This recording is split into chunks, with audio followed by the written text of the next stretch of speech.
Hello, we're looking at tile and the tile's integration with the CAN system from Vector.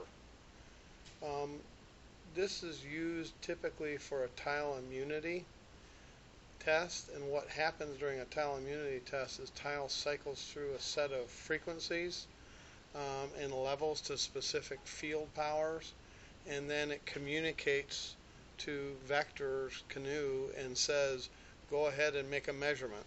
Tile then dwells during that time, waiting for the measurement to begin, and then it can last as long as CANoe chooses to keep it running.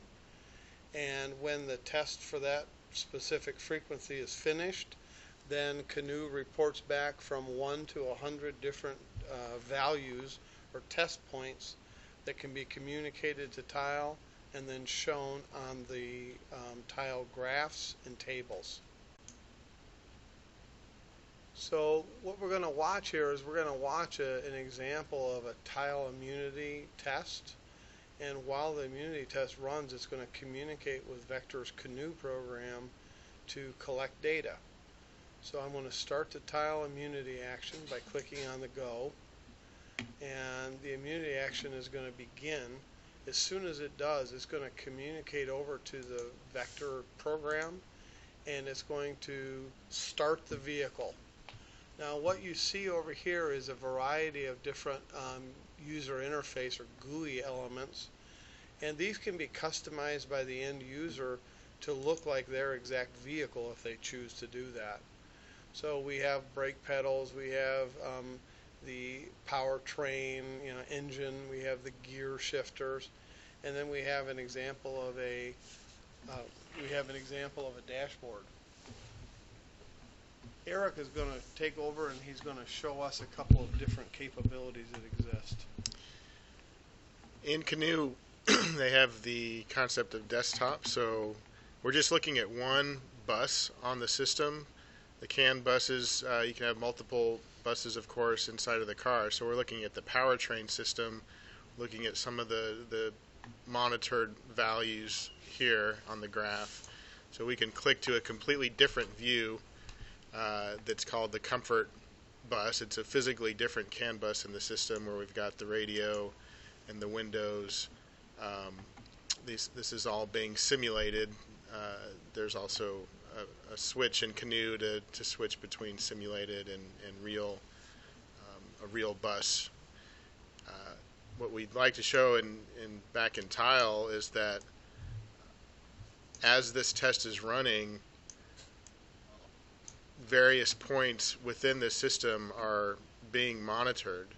So you can see, as far as the comfort bus goes, on the bottom here we have the door window positions are being monitored, and then on the powertrain in CANoe we've got the car speed and the gear position. So some of these same points that are being graphed inside of a CANoe window are being pulled over into Tile and recorded and checked against high and low limits as immunity is running. How many points can I pull from the device under test? In immunity in Tile, we can monitor up to 100 different channels. Right now in this example, you can see that we have 7 channels, so we wouldn't be able to view all 100 actively on the user interface. We can view up to 10, but 100 channels could be monitored and recorded inside of the test, and we can also look at every one of those channels individually and specify different high and low limits and set up different actions in the immunity test. If any of those channels went outside of a tolerance, we could either just record the fact that it was a failure, or we could actually halt the test, pause, and allow the user to intervene at that point. I see that I can look at engineering units like miles per hour, RPM. Is that configurable by the end user? Yes, it is. This the monitor system has a configuration system. So we'll go ahead and halt the test,